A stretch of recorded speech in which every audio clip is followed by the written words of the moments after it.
الحمد لله والصلاة والسلام على رسول الله وعلى آله وصحبه ومن سار على نهجه إلى يوم الدين. اللهم لا سهل إلا ما جعلته سهلا وأنت تجعل الحزن إذا شئت سهلا. اللهم علمنا ما ينفعنا وانفعنا بما علمتنا وزدنا علما يا أرحم الراحمين. Nous sommes toujours en train de commenter Surat al-Mursalat et nous sommes arrêtés au verset 28. Et on a dit que cette surat a été faite par des blocs dans lesquels Allah Azza wa Jal fait des réprimandes aux négateurs qui ont considéré comme mensonge ce que le prophète sallallahu alayhi wa sallam leur a annoncé à travers la révélation qu'il a reçue. Et donc ensuite on passe à un autre bloc du verset 29 au verset 31 dans lequel Allah Azza wa Jal dit Intaliqu ila ma kuntum bihi tukadhibun Intaliqu ila dhillin dhi thalathi shu'ab لا ظليل ولا يغني من اللهب إنها ترمي بشرر كالقصر كأنه جمالة صفر ويل يومئذ للمكذبين. Là, si on continue jusqu'à la fin, c'est jusqu'au verset 34 plutôt. Alors, intaliqu ila ma kuntum bihi tukadhibun. Allez vers ce que vous traitiez alors de mensonge. Donc là, c'est une injonction qu'Allah Azza wa Jal fait à un groupe de personnes en leur disant allez vers ce que vous traitiez de mensonge. Ici, dans ce passage, Allah Azza wa Jal ne nous dit pas à qui il s'adresse, mais on peut bien entendu le deviner de par le contexte de la sourate et de par les versets qui ont précédé. Ici, il s'adresse bien entendu de ceux qui criaient au mensonge, des négateurs qui criaient au mensonge. Donc Allah Azza wa Jal leur dit allez vers. Ici, il le dit quand? Il le dit dans le contexte de l'au-delà. Autrement dit, dans le jour du jugement, voilà ce qui va leur être dit. Allez vers ce que vous traitiez alors de mensonge, allez vers une ombre à 3 branches qui n'est ni ombreuse, ni capable de protéger contre la flamme ou contre les flammes. Alors, ces négateurs considéraient l'existence d'une résurrection, l'existence d'un paradis, l'existence d'un enfer, l'existence d'une reddition des comptes comme un ensemble de mensonges. Et c'est pour cela qu'Allah Azza wa Jal va leur dire allez vers ce que vous traitiez de mensonge. Vous traitez l'enfer de mensonge, allez vers cet enfer. Vous traitiez le châtiment de l'au-delà comme un simple mensonge, allez vers ce mensonge. Maintenant, vous êtes dans la réalité des choses. Et là, vous allez vous rendre compte par vos propres yeux que ce qui vous a été promis est réel et il est véridique. Alors, celui qui donne cette injonction, c'est soit Allah tabaraka wa ta'ala, c'est lui qui s'adresse à eux, soit ce sont les anges, et bien entendu les gardiens de l'enfer, khazanatu jahannam.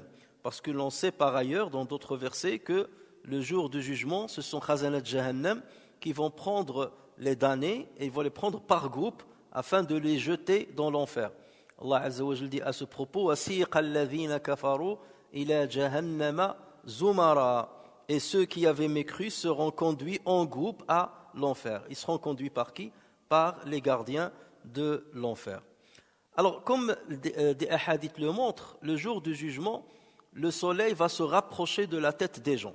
Les gens seront ressuscités et rassemblés sur une terre plate, une terre plane, blanche, dont la terre elle ressemble à la farine blanche. Les gens seront donc tous réunis à cet endroit-là, sans habits, dans leur état d'origine, ça veut dire même pour les hommes non circoncis. Et le soleil va se rapprocher de leur tête. Et dans le hadith, le prophète sallallahu alayhi wa sallam, il a dit il va se rapprocher d'un mille. Et le mille, certains savants l'ont expliqué comme étant l'unité de mesure des distances, qui correspond à 1609 mètres, et d'autres l'ont expliqué comme étant le petit bâtonnet que les femmes utilisent afin de mettre le kuhl, le mirwad, afin de mettre le kuhl dans leurs yeux. En tout état de cause, que ce soit un 1000, c'est-à-dire 1600 mètres, ou bien à 15 cm de la tête, donc vous imaginez bien ce que ça va engendrer. Si le soleil aujourd'hui se rapproche ne serait-ce que de quelques kilomètres de la Terre, la vie sur Terre serait impossible tellement la chaleur va être haute et tellement toute forme de vie ne sera pas possible. Donc le prophète sallallahu alayhi wa sallam a montré que lorsque le soleil se rapprochera des têtes des gens, les gens vont commencer à suer.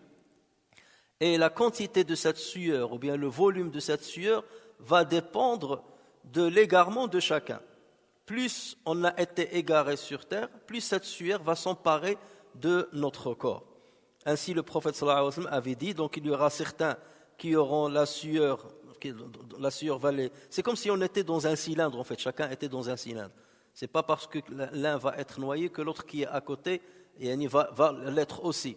Chacun donc sera trempé dans un volume de sueur qui correspond au péché qu'il a commis sur terre. Alors certains verront leur sueur arriver jusqu'au talon, d'autres la sueur va arriver jusqu'au genou, d'autres la sueur va arriver jusqu'à leur bassin, et certains seront noyés dans la sueur au niveau de leur bouche. C'est dans cette situation justement que Allah Azza wa Jal va mettre dans son nombre certaines catégories de personnes, de croyants. Lorsque le hadith par exemple que le prophète sallallahu alayhi wa sallam a cité, sab'atun yudhilluhumullahu yawma la dhilla illa dhill, cette catégorie de personnes seront dans l'ombre de Dieu. L'ombre de Dieu ici veut dire l'ombre du trône de Dieu. Seront sous l'ombre du trône de Dieu le jour où il n'y aura d'ombre que la sienne, que l'ombre de son trône. Donc ceux-là vont être protégés de cette sueur. Donc là il y a un vrai ombrage, c'est l'ombrage du trône. Et donc ceux qui seront bien entendu sauvés dans cet ombrage-là et qui seront protégés de la chaleur du soleil, ils vont dire فَمَنَّ اللَّهُ عَلَيْنَا وَوَقَانَا عَذَابَ السَّمُومِ. Allah nous a favorisés et protégés du châtiment de as-samoum. As-samoum, c'est la chaleur qui est ardente. Tandis qu'en ce moment-là, donc lorsque on va conduire ces catégories de croyants sous l'ombre du trône de Dieu, les autres catégories, on va leur dire, allez-y, allez vers ce que vous traitiez de mensonge, allez vers un ombre, ou une ombre, allez vers une ombre. Intaliqu ila dhillin dhi thalathi shu'ab. Donc que veut dire l'ombre ici, vers laquelle Allah Azza wa Jal va leur faire l'injonction d'y aller? Il ne s'agit pas bien entendu de l'ombre que nous connaissons. Donc le terme, ça ressemble à ce qu'on a l'habitude d'entendre, l'ombre, mais les caractéristiques seront complètement à l'opposé de ce qu'est réellement l'ombre. Puisqu'Allah Azza wa Jal va donner les caractéristiques de cette ombre, de l'ombre sous laquelle vont être ces damnés. Allez vers ce que vous traitiez de mensonge, allez vers une ombre à 3 branches. Donc voici la première caractéristique qu'Allah Azza wa Jal a citée à cette ombre. Et la 3 branches, elle est ni ombreuse, donc quelque part elle ne partage avec la vraie ombre que le nom. Mais dans la réalité, elle n'ombrage rien, elle ne protège aucunement les personnes qui se mettront dedans ou dessous. Donc elle a 3 branches, elle n'est pas ombreuse et elle n'est pas capable de protéger des flammes. ولا تغني من اللهب انطلقوا إلى ظل ذي 3 شعاب لا ظليل ولا يغني من اللهب. Il ne protège pas des flammes. Et cette question d'ombre, on la trouve souvent dans le Coran lorsqu'Allah Azza wa Jal parle des damnés. On retrouve ça par exemple dans Surat Al-Waqi'a, lorsqu'Allah Tabaraka wa Ta'ala dit وَأَصْحَابُ الشِّمَالِ مَا أَصْحَابُ الشِّمَالِ فِي سَمُومٍ وَحَمِيمٍ وَظِلٍّ مِّنْ يَحْمُومٍ لَا بَارِدٍ وَلَا كَرِيمٍ. Et les gens de la gauche, ça veut dire les transgresseurs qui ne croient pas. Et les gens de la gauche, que sont les gens de la gauche? Ils seront au milieu d'un souffle brûlant et d'une eau bouillante et à l'ombre d'une fumée noire. À l'ombre d'une fumée noire, ni fraîche ni douce. Donc là aussi, il exclut d'elle les caractéristiques d'une ombre qui est tout à fait naturelle, ni fraîche ni douce.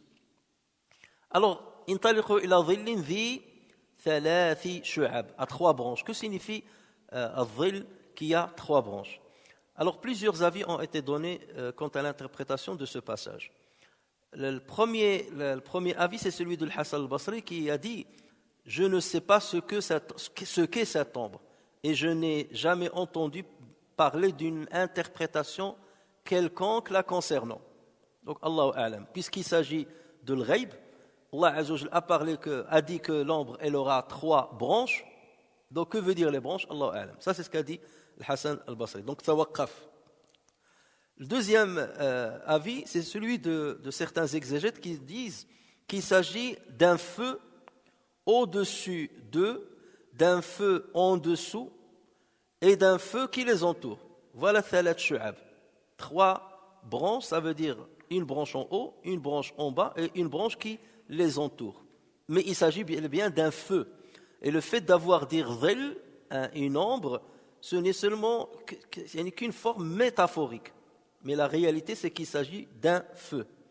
Et ceux qui ont opté pour cet avis se basent sur un autre verset. C'est pour ça qu'on dit toujours, il faut essayer d'abord d'expliquer le Coran par le Coran. Il faut trouver des versets similaires qui explicitent mieux ce qui a été mubham, ce qui n'a pas été très clair dans certains autres passages. Lorsqu'Allah Azza wa Jal dans Surat Zumar dit « Lahum min fawqihim dhulalun minan nar wa min tahtihim dhulal » Ils auront au-dessus d'eux des couches de feu et des couches en dessous.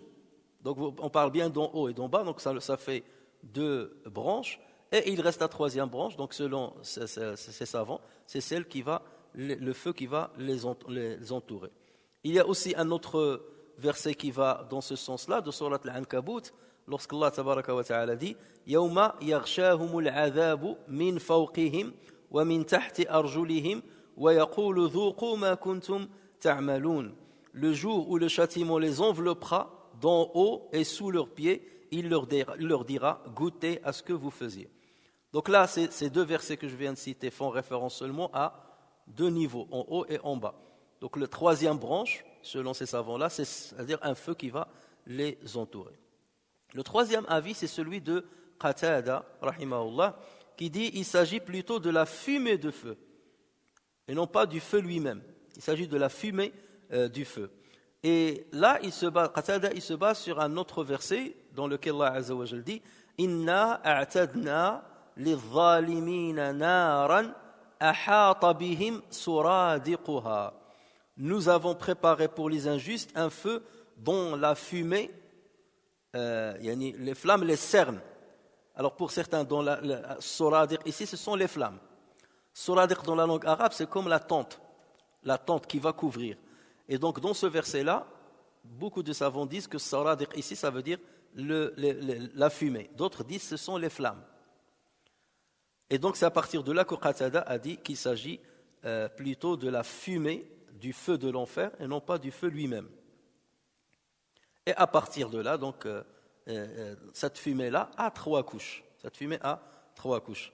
Et c'est ce que d'ailleurs disent d'autres savants qui disent 3 couches. Et pour confirmer l'avis de Qatada, ils disent que ce sont des couches superposées. Une couche qui est dense, qui est le plus proche de leur corps, ensuite une couche moyenne et ensuite une couche superficielle. C'est comme lorsque vous avez une grande bombe, la bombe nucléaire, vous voyez que la fumée qui s'échappe de la bombe, elle n'est pas homogène. Donc comme vous voyez qu'elle est plus dense à l'intérieur qu'à l'extérieur. Donc ça ferait référence selon cet avis-là à ces 3 couches. Il y a un autre avis, c'est celui de Abu Muslim al-Asfahani, c'est un Mu'tazili. Et ça il faut le savoir, et les Mu'tazila, parfois ils ont des exégèses qui sont bien, mais il faut faire très attention lorsqu'ils abordent la question de l'i'tiqad, puisque vous savez qu'au niveau du credo, les Mu'tazila, ils se sont beaucoup égarés de Al-Sunnah ou Al-Jama'a. Donc, mais ils ont des bons exégètes, comme l'Asfahani, comme le Zamakhshari, mais il faut tamiser ce qu'ils disent dans leurs livres. Donc lui, il dit que la signification des 3 branches, c'est ce qui est cité juste après. C'est-à-dire Dieu a donné l'explication des 3 branches juste après. C'est lorsqu'il a dit « La dhalilin ». En fait, branche ici, ça veut dire avec 3 caractéristiques. « La dhalilin wa la yughni min al-lahab » Innaha tarmi bishararin kal-qasr. Donc c'est ça pour lui, shu'ab. Shu'ab, ça veut dire 3 caractéristiques. Donc ça n'a absolument rien à voir avec la fumée ni autre. Donc ça, c'est des caractéristiques de l'ombre. Alors maintenant, Allah Azza wa Jal a donné justement les caractéristiques de cette ombre. Qu'est-ce qu'il a dit? Il a dit la dhalilin, yani qui n'a aucun ombrage. Et là, bien entendu, c'est une moquerie. Lorsqu'il va leur donner cette injonction, ils vont être contents. Enfin, nous allons être sauvés de la chaleur du soleil. on va être protégé. Et là, tout de suite, on va leur dire la dhalilin. Elle n'aura pas d'ombrage. Elle ne va pas ni vous mettre réellement de l'ombre, ni vous protéger des flammes de l'enfer. Wala yurni min al-lahab. Donc là, c'est dans le sens de la moquerie que ceci va leur être dit. Troisième caractéristique, la yurni min al-lahab. En arabe, lorsqu'on dit arni anni wajhak, ça veut dire éloigne ton visage de moi. Arni anni wajhak, éloigne ton visage de moi. Donc, lorsqu'on dit fulanun ghaniyun anin nas, ça veut dire un tel n'a pas besoin des gens. Ghani.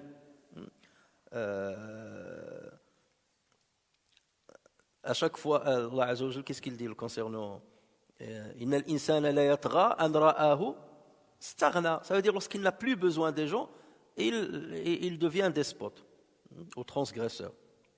Donc, ghaniyun anin nas n'a pas besoin d'eux et qui est loin d'eux, puisqu'il n'a pas besoin d'eux, donc il s'éloigne d'eux. Donc, deux explications peuvent être données à ce verset. C'est que cette ombre se trouve dans l'enfer.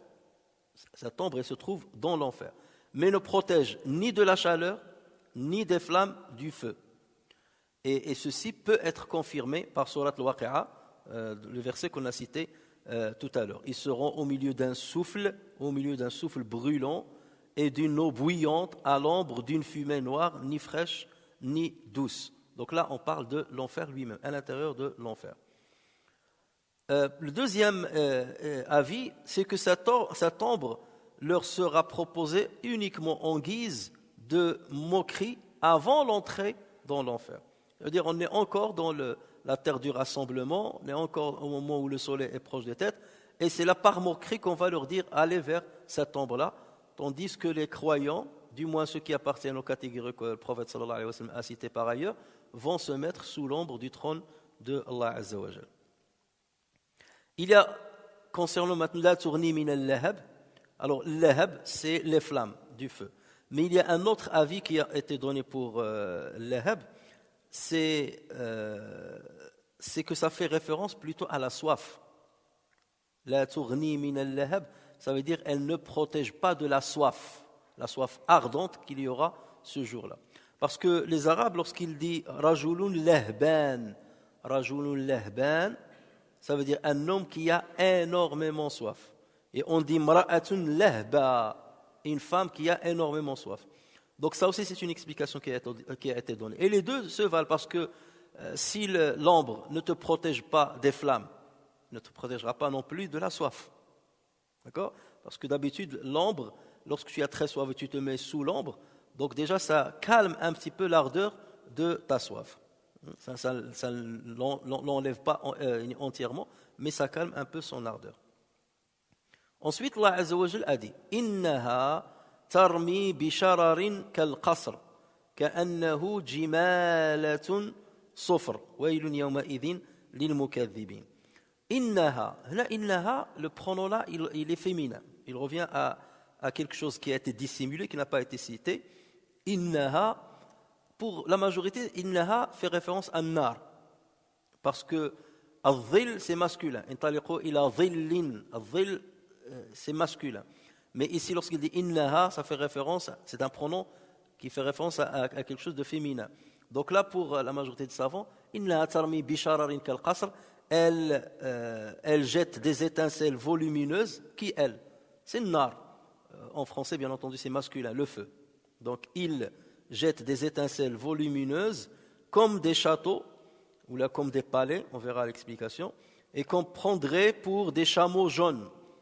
On verra aussi qu'il y a plusieurs significations. Malheur ce jour-là à ceux qui criaient au mensonge. Alors, pour donner une idée de la force du feu, Allah Azza wa Jal a parlé des étincelles que va dégager ce feu. Si les étincelles sont immenses, donc faut donc imaginer le feu. Là, nous savons très bien que les étincelles, lorsque vous allumez du feu, qu'il y a des flammes, les étincelles qui s'échappent du feu sont à peine visibles. Ils sont visibles que lorsqu'ils brillent, parce qu'ils sont jaunâtres, c'est là où on les voit. Mais après, lorsqu'ils refroidissent, ils deviennent noirs, on les voit à peine. Donc là, Allah Azza wa Jal va nous montrer ici la taille des étincelles qui s'échappent du feu. Et plus sa taille est grande, plus on imagine que le feu va être immense et ardent. Donc, innaha tarmi bishararin. Ash-sharar, ce sont les étincelles. Ash-sharar, shararatun, c'est une étincelle. Ash-shararu, ce sont les étincelles qui s'échappent du feu. Donc, sur ce point-là, il n'y a pas de divergence entre les savants. Là où il y aura divergence, c'est le qasr. Innaha tarmi bishararin kal qasr, qui ressemble à al-qasr. Alors, la première signification qui a été donnée à al-qasr, comme vous le savez tous, lorsqu'on parle de al-qasr, ça fait référence à un château ou bien à un palais. En tout cas, une construction dans laquelle on s'abrite, dans laquelle on va habiter, mais qui dépasse largement nos besoins. D'habitude, lorsque tu fais une petite maison, donc elle répond à tes besoins, mais lorsqu'elle dépasse, tu as je ne sais pas combien de chambres, je ne sais pas combien tu as de salles de bain, là tu parles plutôt de château ou bien tu vas parler de palais. Donc là, le qasr, ça signifierait, selon cette explication-là, que les étincelles ont la taille de grands palais, la taille de châteaux. Et puisqu'à l'époque, donc, chez les Arabes à l'époque, un château, c'était une construction qui était conséquente. Les gens, ils habitaient dans des petites maisons. Mais avoir un château, c'était exceptionnel. Et on a parlé, rappelez-vous, lorsqu'on a parlé de l'qasr de Urwa ibn Zubayr, le dimanche, lorsqu'on a parlé de Urwa ibn Zubayr, qui a construit un qasr vers les frontières de Médine, et dont on a trouvé les vestiges il y a quelques années, en 2015, si ma mémoire est bonne. Donc ça, c'est la première explication. Al-Qasr, c'est le palais ou bien le château, en tout cas une grande construction. Pour le deuxième avis, il dit que le Qasr, c'est le pluriel de l'Qasra. Qasrun, ce n'est pas un singulier. Le premier avis, le Qasr, c'est un singulier. Son pluriel, c'est le pluriel de l'Qasr, un château. C'est Qusur, Qusur, Al-Qusur. ولو كنتم في قصور مشيدة ولو كنتم في بروج مشيدة. القصر c'est قصور. Ici le qasr en lui-même c'est un pluriel, mais le pluriel de l'qasra, c'est comme lorsque tu dis at-tamru, tamrun, c'est le pluriel de tamra. Donc ça rime, donc on voit là, fa'la. Tamrun, pluriel de tamra. Qasrun, pluriel de qasra. Comme lorsqu'on dit jamrun, c'est le pluriel de jamra. Donc vous voyez, cette rime-là, elle est respectée. Donc selon la langue arabe, cette explication-là est correcte. C'est le pluriel, c'est un pluriel et non pas un singulier. Alors pour ceux qui ont adopté cet avis-là, que le qasr c'est le pluriel de l'qasra, qu'est-ce que le qasra? Donc là aussi, ils ont divergé. Le premier avis, c'est celui de Abdullah ibn Abbas, radiyallahu anhuma. Son frère Abdurrahman ibn Abbas, il a dit, j'ai interrogé Ibn Abbas, j'ai interrogé mon frère. J'ai interrogé Ibn Abbas sur Al-Qasr. C'est quoi Al-Qasr?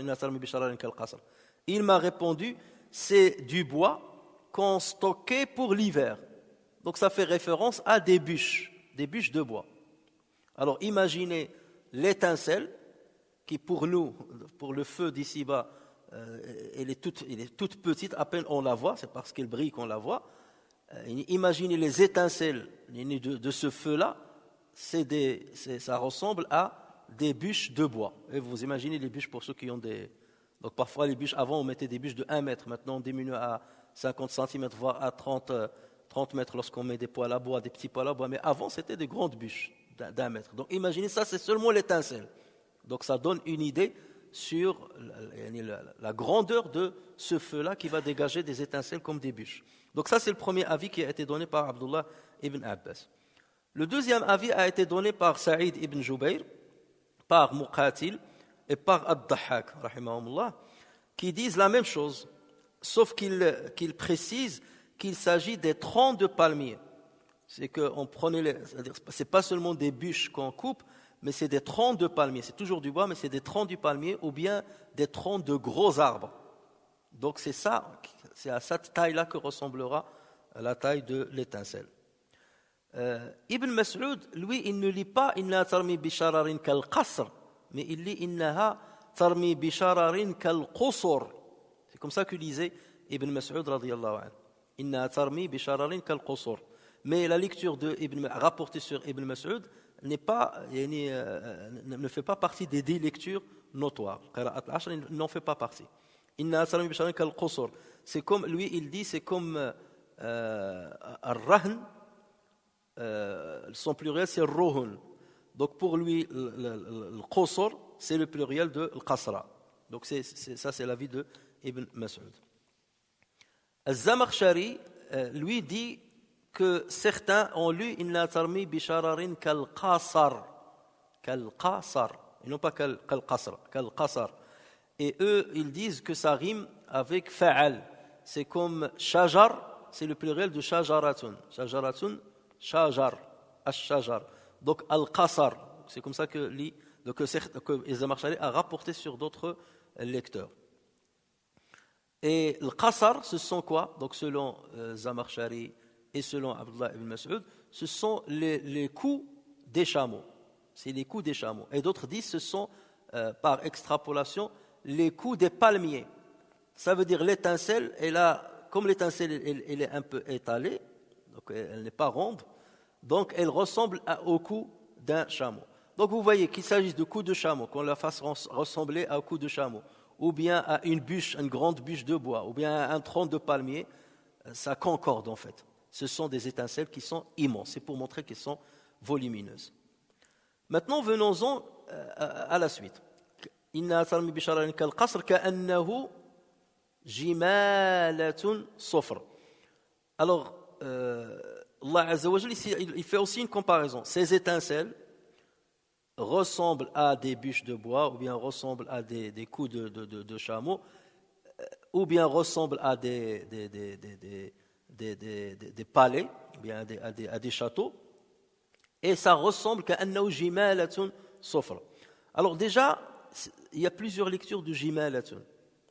Il y a par exemple Yaqub, le lecteur Yaqub, qui fait partie des 10 lecteurs notoires. Lui, il a dit ka'annahu jumalatun sufr. Et non pas jimalatun. Nous, lorsqu'on lit Hafs sur Asim, ka'annahu jimalatun. Lui, il lisait jumalatun. Que veut dire jumalatun si on prend cette lecture qui fait partie des 10 lectures? Alors certains ont dit qu'il s'agit de grosses cordes. Et parce que les jumalat, ce sont les cordes qui sont très grosses, comme les cordes qu'on utilise pour les navires. كأنه جمالات صفر. Mais d'autres savants disent que ce choix-là n'est pas correct parce que les grosses cordes, on les appelle al-jummal, et non pas al-jummalat. Donc voilà, ça c'est ceux qui ont remis en cause cet avis-là. Il y a un deuxième avis qui a été donné par Ali ibn Abi Talib, par Ibn Abbas, ainsi que la majorité des spécialistes des lettres, Ahlul Lugha. Donc ils disent qu'il s'agit de plaques de cuivre. Al-Jumalat, ce sont des grosses plaques de cuivre. Et comme le cuivre est jaune, donc c'est pour ça qu'il a dit Jumalatun Sufr. Ils sont jaunes. Et d'ailleurs, les étincelles, lorsqu'elles se détachent du feu, elles sont jaunes, un jaune qui tire vers le rouge. Troisième avis, c'est celui de Al-Farra, rahimahullah. Al-Farra, comme on le dit souvent, c'est une très grande référence en langue arabe, au point que certains ont dit s'il n'avait pas la langue arabe serait partie. Donc lui, il dit Al-Jumalat fait référence à ce qui est regroupé. Des choses qui sont regroupées, c'est cela ce que veut dire Al-Jumalat. Parce que les Arabes disent Ja al-qawmu jumlatan. Les gens sont venus en groupe. Jumlatan, en groupe. C'est comme lorsqu'on dit je refuse cette parole-là, jumlatan wa tafsila, dans sa totalité ou dans ses détails. Je refuse ça, jumlatan wa tafsila. Donc jumalat, ça veut dire en groupe. Ça veut dire que ces étincelles sont groupées en plusieurs, et elles sont tellement nombreuses que forcément ils vont se regrouper en plusieurs groupes. Alors que d'habitude, dans le feu, vous allez trouver chaque étincelle par toute seule. Mais là, tellement le feu est ardent qu'il y a énormément d'étincelles qui sont grandes et qui vont s'agglutiner les unes aux autres, constituant ainsi des groupes. Ça, c'est un des avis de Al-Farra. Mais Al-Farra aussi, il donne un autre avis. Il dit que le jumalat est le pluriel de l'jumal. Al-jumal. Et lui-même, le jumal, c'est le pluriel de l'jamal. Donc le jamal, le petit pluriel, c'est al-jimal. Et le grand pluriel, lorsque c'est très nombreux, donc on parle de l'jumal. Hein. Et ça, il faut le savoir. Même en arabe, on a parfois, vous avez un pluriel et le pluriel de pluriel. D'accord? Comme lorsqu'on dit le maqabir. Le maqabir, c'est le pluriel de l'qubur. Le qubur, c'est l'ensemble des tombes. L'ensemble des tombes.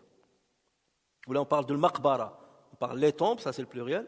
Maqbara, c'est celle qui rassemble les tombes. Et le pluriel de maqbara, c'est le maqabir. Vous voyez, le pluriel du pluriel. Alors maintenant, il y a une autre lecture. كأنه إنها ترمي بشرر كالقصر كأنه جمالة صفر. Ça c'est la lecture qu'on lit à Hafs sur Asim, c'est la lecture de Hamza, c'est la lecture de Al-Kisa'i, c'est la lecture de Khalaf aussi. Donc كأنه جمالة صفر. Alors جمالة c'est le pluriel de الجمل. الجمل. C'est comme حجارة, c'est le pluriel de الحجر. حجر حجارة جمل جمالة. D'accord? Donc vous voyez que la rime, elle est pareille. C'est d'où l'importance de lire justement la langue arabe lorsqu'on lit les rimes. Fa'ala, fu'alun, af'alun. Il y a des rimes du pluriel et c'est là où on applique justement ces règles-là et on comprend mieux ce que veut dire le Coran par certains mots. كأنه جمالة ou جمالة ou jimalatun, ça aussi il y a cette lecture-là. Ça c'est la lecture par exemple de Nafi'. Warsh an Nafi', on dit jimalatun sufr. Alors sufr maintenant, sufr, que veut dire sufr? Sufr, selon la majorité écrasante des savants, ça fait référence à la couleur noire qui est mélangée avec du jaune. C'est plus précis. Au lieu de dire safra, sufr, ça veut dire c'est noir, mais mélangé avec du jaune. Et d'ailleurs, le Farra dit, à chaque fois que tu vois un chameau noir, tu vas voir dans sa laine qu'il y a de la laine jaunâtre. Le noir est mélangé avec du jaune. Et ça concorde bien avec les étincelles, parce que les étincelles, lorsqu'elles se détachent tout de suite du feu, elles sont plutôt jaunes. Mais plus elles s'éloignent, elles refroidissent. Et lorsqu'elles se refroidissent, elles noircissent. Donc à un certain moment, tu vas voir la couleur noire et jaune, entre le noir et le jaune. Et lorsqu'elle tombe et elle refroidit complètement, là, elle devient complètement noire. Donc vous voyez cette précision-là, sofre, noirceur avec du jaune dedans. Donc c'est à cela que ça fait référence. En tout état de cause, il y a deux choses par ces descriptions. Allah Azza wa Jal veut nous montrer le caractère volumineux de ces étincelles, ce qui montre que le feu est volumineux. Donc il les a comparés à des palais, à des châteaux, à des bûches, à des troncs d'arbres, à des troncs de palmiers, à des coups de... Ça c'est la première chose. Deuxième chose, il veut nous montrer donc au départ c'est le volume, et leurs quantités qui sont nombreuses et qui s'échappent très vite. Tellement le feu est fort, il s'échappe très vite. Ça ressemble à quoi? Ça ressemblerait au cou des chameaux qui sont noirs et qui ont de la rougeur. Lorsque, par exemple, tu cries sur les chameaux, un groupe de chameaux, et ils s'éparpillent de tous les côtés, tu le vois en train de courir, donc c'est cette expansion des chameaux lorsqu'ils courent de tous les côtés, c'est à cela que ressemblent les étincelles qui s'échappent de tous les côtés, tellement le feu est ardent. Donc toutes ces descriptions-là, c'est seulement pour montrer le caractère volumineux du feu et le caractère ardent du feu et la force par laquelle se dégagent les étincelles. Ensuite, Allah Azza wa Jalla dit Waylun yawma idhil lil mukaththibin. Toujours comme on a dit, il y a des blocs.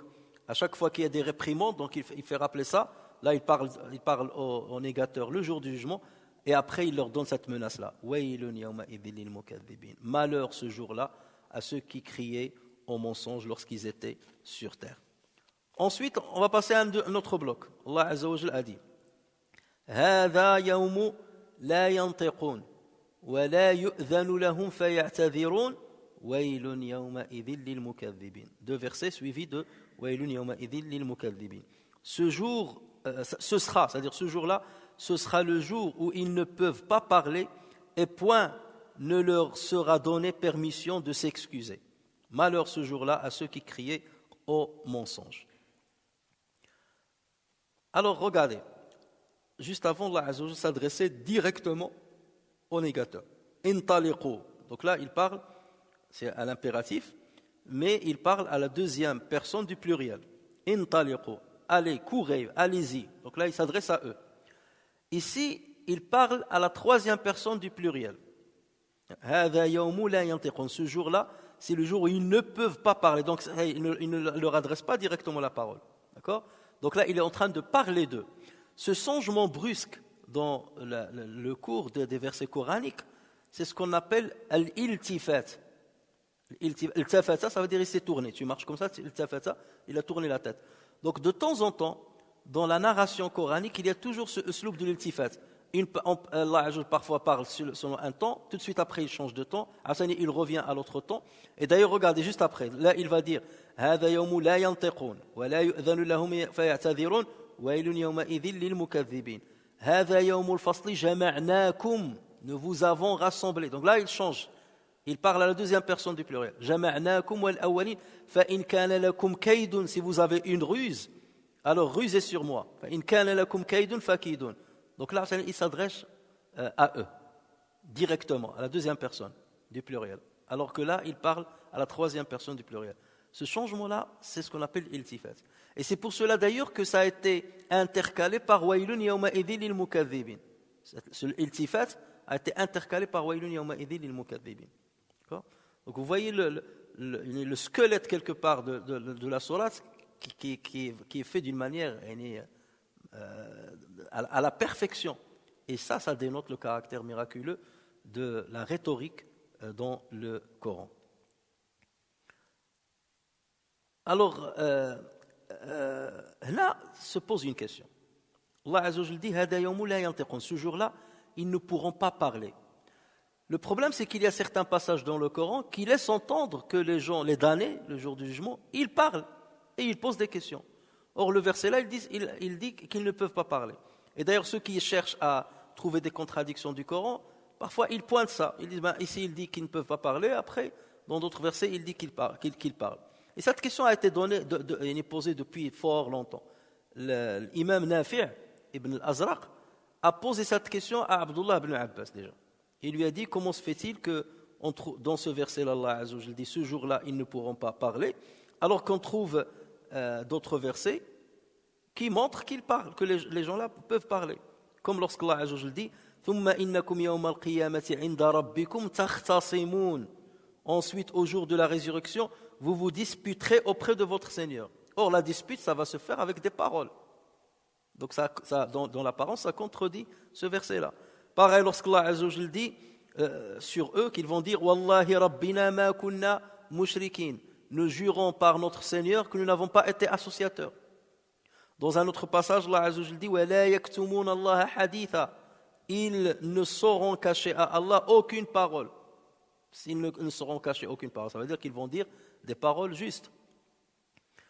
Alors, quelles sont les réponses qui ont été données à cette contradiction apparente? Et vous allez voir qu'il n'est pas du tout une contradiction.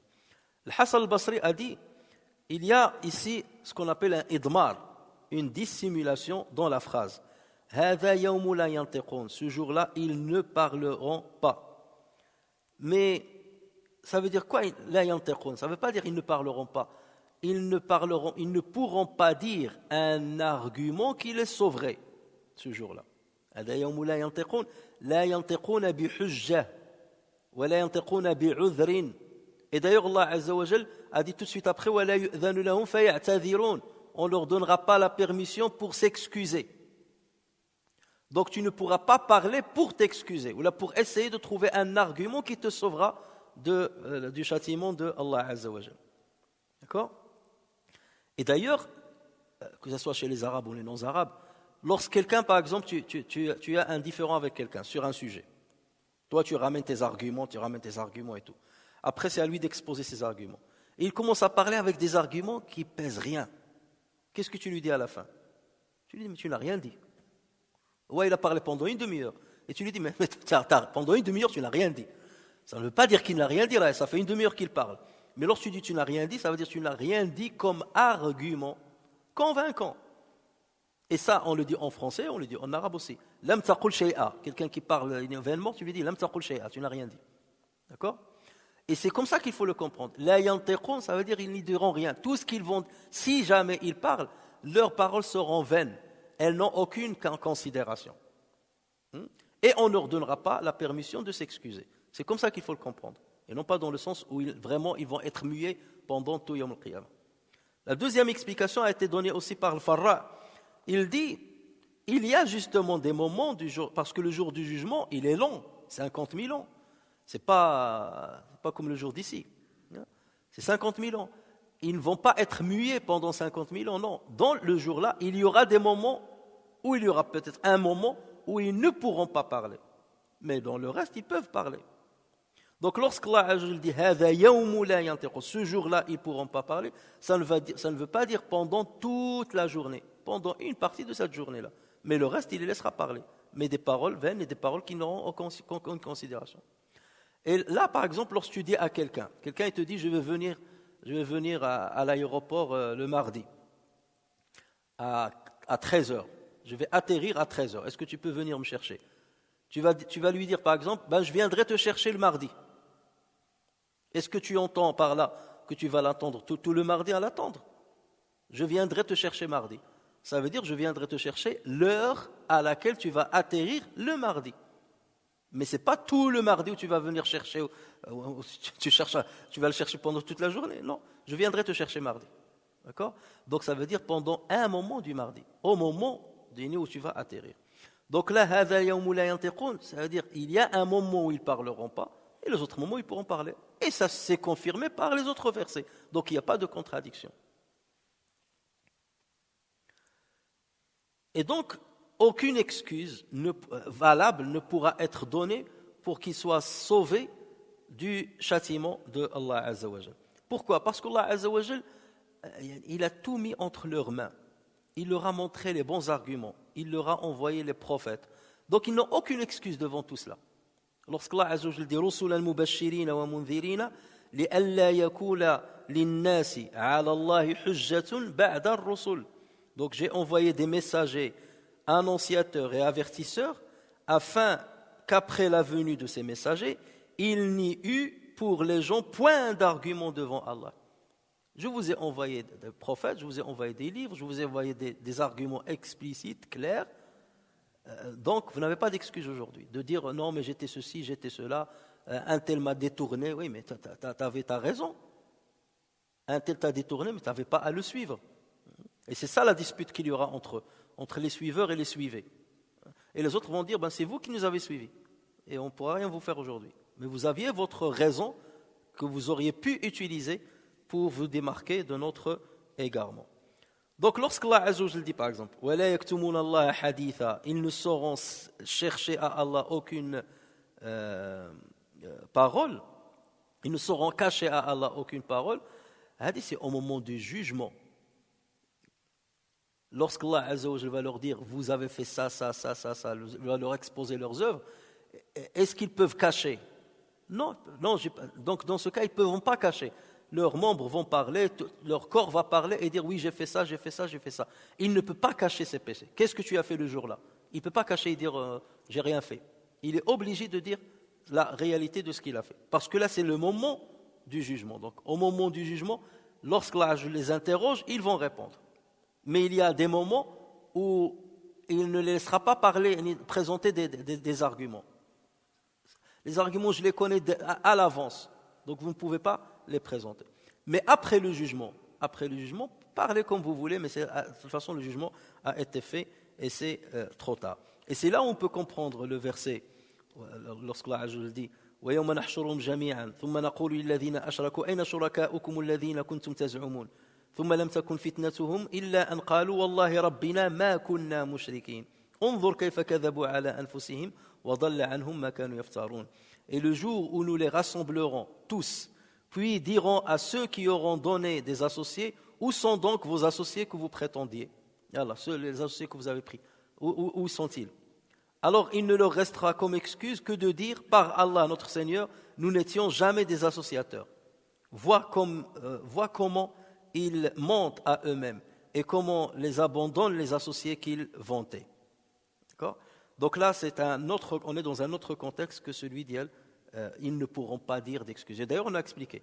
Ils ne pourront pas dire, ils ne pourront pas parler, ça veut dire qu'ils ne pourront pas présenter d'excuses. Ça ne veut pas dire qu'ils ne pourront pas du tout parler. D'excuses valables ou d'excuses acceptables. Ils ne pourront pas la dire. Parce que ça sera contradictoire à la réalité qui était la leur. Malheur ce jour-là à ceux qui criaient au mensonge. Ensuite, donc Allah a dit هذا يوم الفصل جمعناكم والأولين فإن كان لكم كيد فكيدون ويل يومئذ للمكذبين. Et le jour de la, ce jour-là, c'est le jour de la décision, يوم الفصل. Et au début de la sourate, Allah parle de يوم الفصل. C'est le jour de la décision où nous vous réunirons tous ainsi que les anciens. Si vous disposez d'une ruse, rusez donc contre moi. Malheur ce jour-là à ceux qui ont crié au mensonge.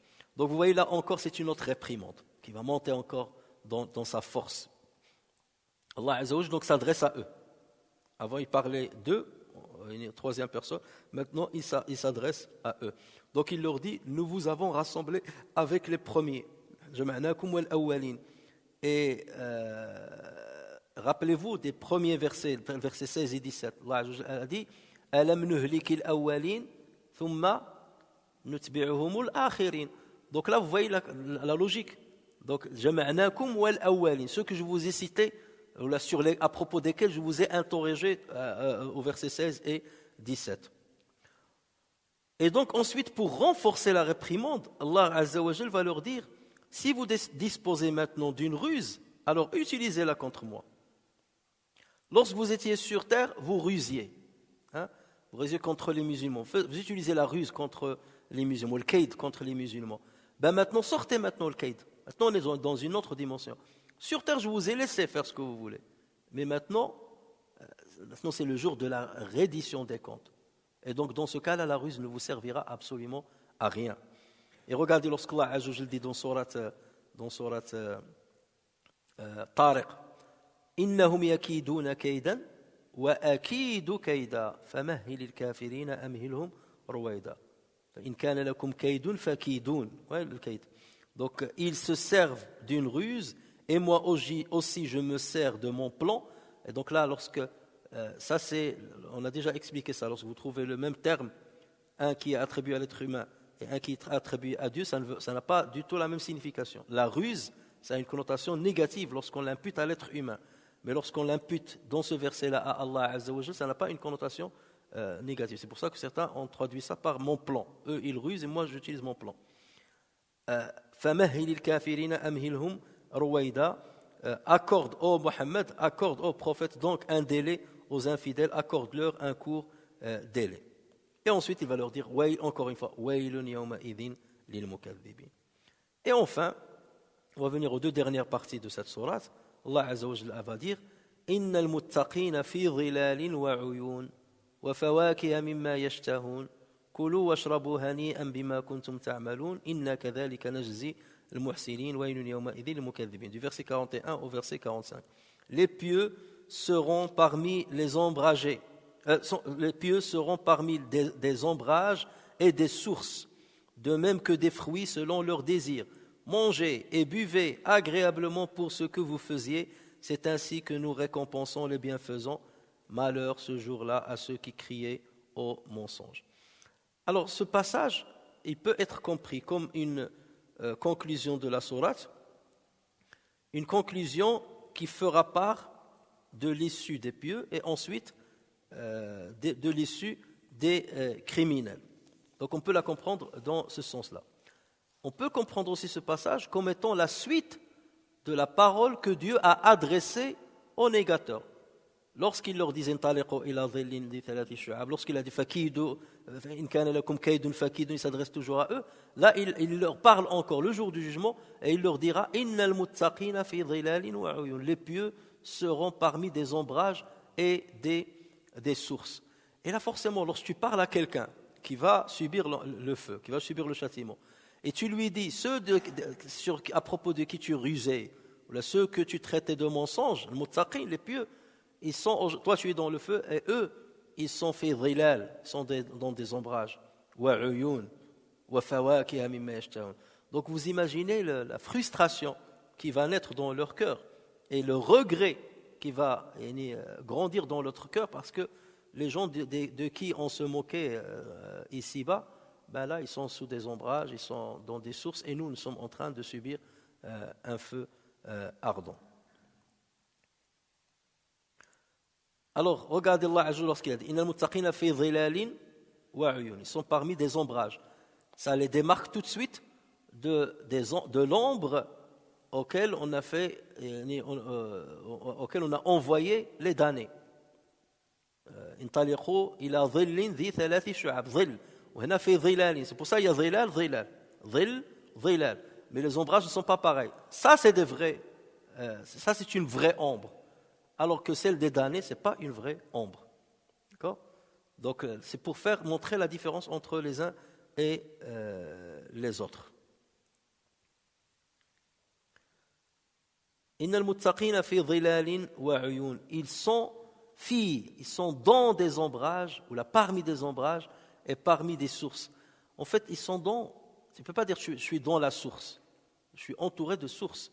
Mais lorsque tu dis il y a tellement de sources, il y a tellement d'ombres. Et l'ombre ici, elle fait référence à quoi?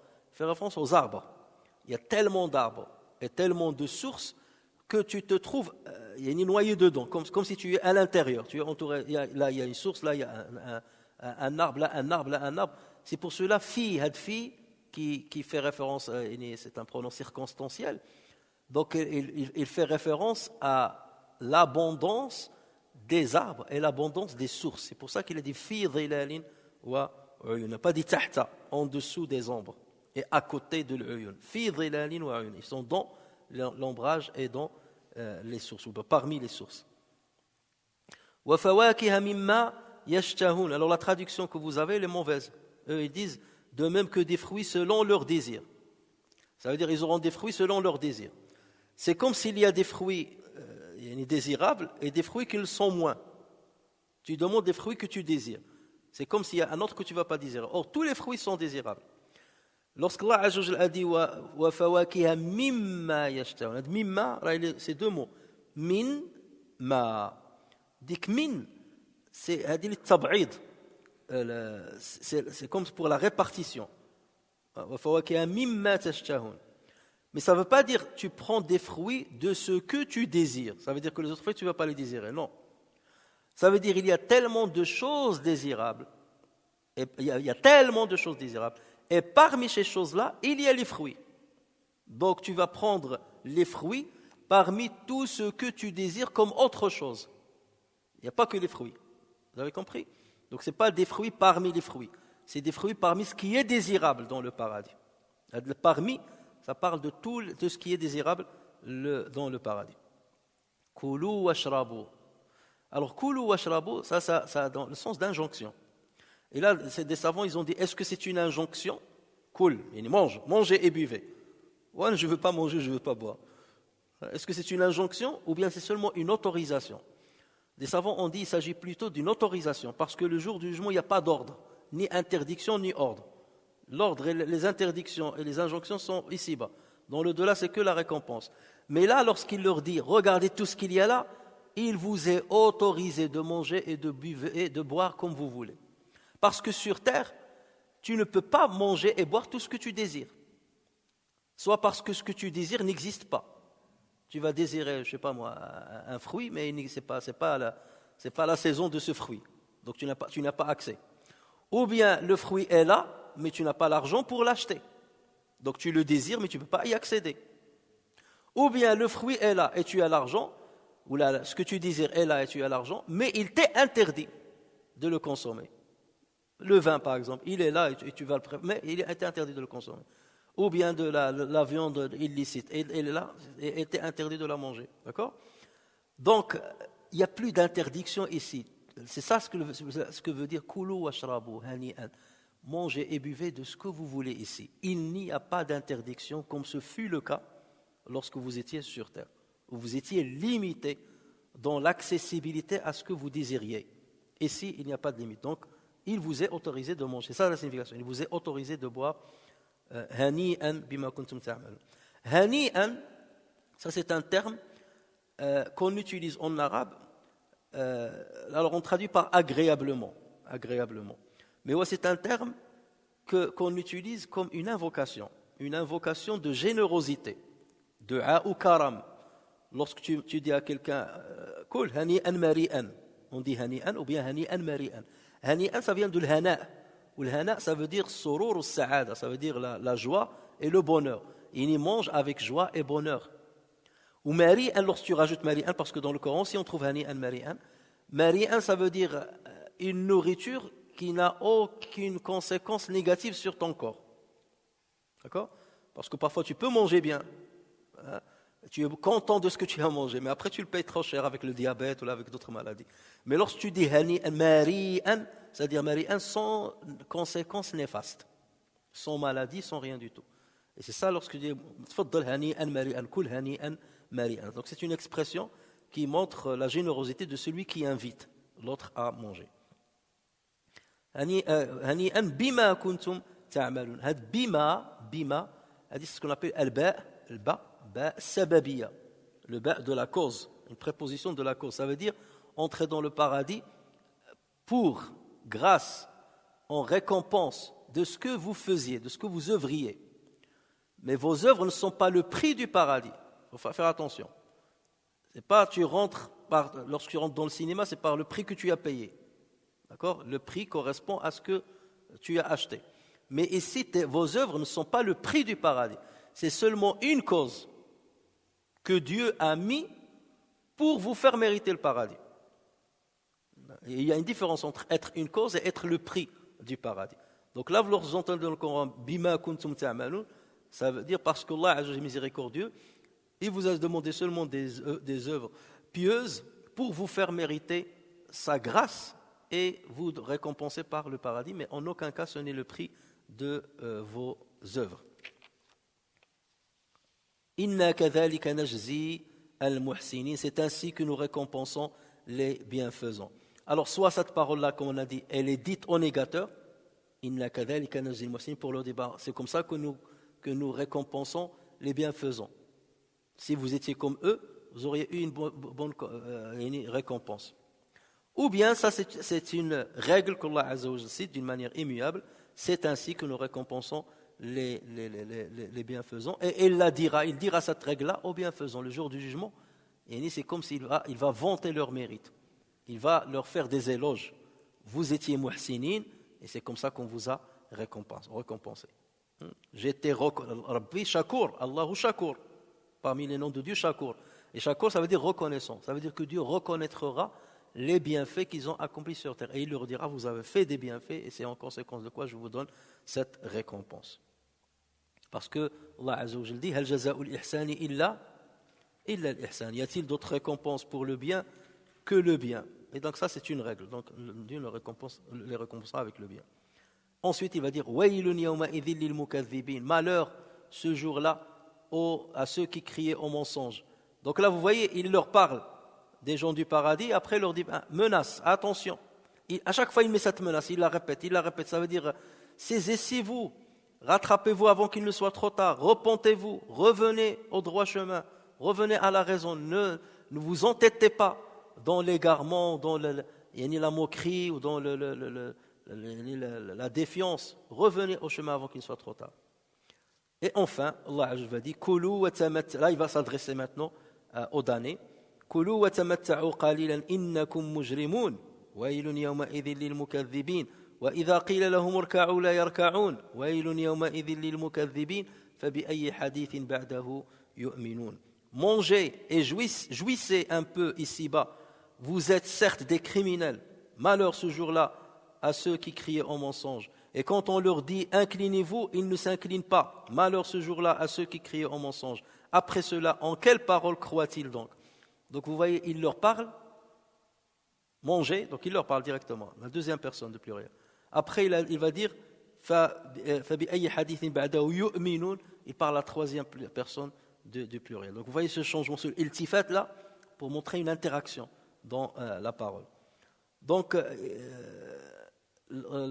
ici, Allah Azza wa Jalla, bien entendu, s'adresse aux négateurs du jugement, dernier, dans la continuité de ce qu'il leur a dit au verset 7, lorsqu'il leur a dit innama tu'aduna lawaqi', ce qui vous est promis est inéluctable. D'accord? Et ici il va leur dire voilà ce que vous allez goûter.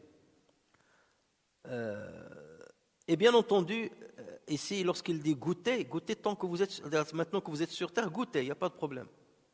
Mais au-delà, vous ne goûterez pas à ces jouissances-là. Sur terre, mais parce que ces jouissances terrestres, elles sont éphémères et elles finiront rapidement. Et Allah Azza wa Jalla dit dans un autre verset La yaghurrannaka taqallubu alladhina kafaru fil bilad mata'un qalil thumma ma'wahum jahannam wa bi'sa al-mihad. Donc ne t'abuse point, ya Muhammad, ô Muhammad, la versatilité pour la prospérité dans le pays de ceux qui sont infidèles, piètre jouissance, puis leur refus sera l'enfer et quelle détestable couche. Ensuite, Allah Azza wa Jalla dire vous êtes certes des criminels. Innakum mujrimun. Voici la raison pour laquelle vous serez jugés. Parce que vous êtes à l'opposé des croyants qui ont mérité le paradis, qui étaient bienfaisants, muhsinin. Vous êtes mujrimin. Ensuite, donc, il va placer encore la phrase menaçante Waylun yawma idhin lil mukaththibin. Ensuite, il va dire Wa idha qila lahum irka'u la yarka'un. Et quand on leur dira inclinez-vous, ils ne s'inclinent pas. Donc là, l'inclinaison fait référence, bien entendu, à la prière, puisque le ruku' ruknun min arkani as-salah. Et salah, c'est une symbolique des bonnes œuvres. Parce que salat, c'est imad l'islam, c'est le pilier principal des bonnes œuvres. Donc là, lorsqu'il dit ça veut dire qu'ils ne veulent pas faire des actes pieux, comme on leur a demandé. Et la symbolique de ces actes pieux, c'est la prière. Ceci montre quoi? Ceci montre aussi que les actes font partie de la foi. Parce qu'ils parlent de la foi, ils ont démenti, ils ont traité de mensonge, c'est-à-dire ils n'ont pas voulu croire, et ils n'ont pas voulu accomplir les bonnes œuvres, puisque les bonnes œuvres font partie de la foi.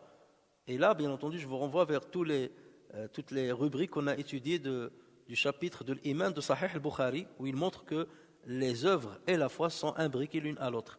Et l'ensemble qui constitue la foi. Et non pas seulement tasdiq, non pas seulement le fait de croire par le cœur et ne rien faire. Donc là aussi, il leur parle de la prière. Ça veut dire, vous deviez avoir une foi et traduire cette foi à travers des bonnes œuvres. Aussi bien au niveau rituel, dans votre lien avec Dieu, qu'au niveau comportemental, dans votre lien avec les autres. Ensuite, il dit et c'est la dernière fois qu'il va la citer. Malheur ce jour-là à ceux qui crient en mensonge. Et ensuite, il va terminer après cela, en quelle parole croit-il donc? Après cela, après quoi? Après le Coran, après ce qui a été dit. Ce Coran est explicite. Ce Coran leur ramène des arguments clairs. Ce Coran s'adresse à leur raisonnement, à leur intelligence, à leur ressenti profond. Donc, après ce Coran, qu'est-ce qui va les convaincre? Si ce Coran n'arrive pas à les convaincre, personne ne peut les convaincre. Parce qu'il n'y a pas une parole meilleure que la parole d'Allah Azza wa Jal pour les convaincre. Et même cette parole-là, ils l'ont rejetée. Donc, ya Muhammad, toi tu as fait ce qu'il fallait, tu as transmis ce Coran, ils ne veulent pas le suivre. Après, bon, c'est entre eux et Dieu. Donc, ils seront jugés en conséquence. Puisque ce Coran-là émane de Dieu, et ils le savent qu'il vient de Dieu, parce que ça ne peut pas être l'œuvre de toi, Mohammed. Ils te connaissent, et ils connaissent l'arabe très bien, et ils savent que ce Coran-là n'est pas ta parole, et donc malgré cela, à quoi ils vont croire? Donc ils n'ont pas d'excuses. Tout ça, c'est pour dire qu'ils n'ont pas d'excuses. Donc malheur à eux, ce jour-là, parce qu'ils criaient en mensonge, contre le mensonge, au mensonge de tout ce que tu leur as ramené comme information de la part de ton Seigneur. Et c'est ainsi donc qu'on achève le commentaire de cette belle sourate. Allah tabaraka wa ta'ala an yanfa'ana bima sami'na wa an yu'allimana ma yanfa'una innahu ala dhalika qadir bil ijabati jadid. Subhanakallahumma wa bihamdika nashhadu an la ilaha illa anta astaghfiruka wa natubu ilayk. Subhana rabbika rabbil izzati amma yasifun wa salamun ala al mursalin walhamdulillahi rabbil alamin.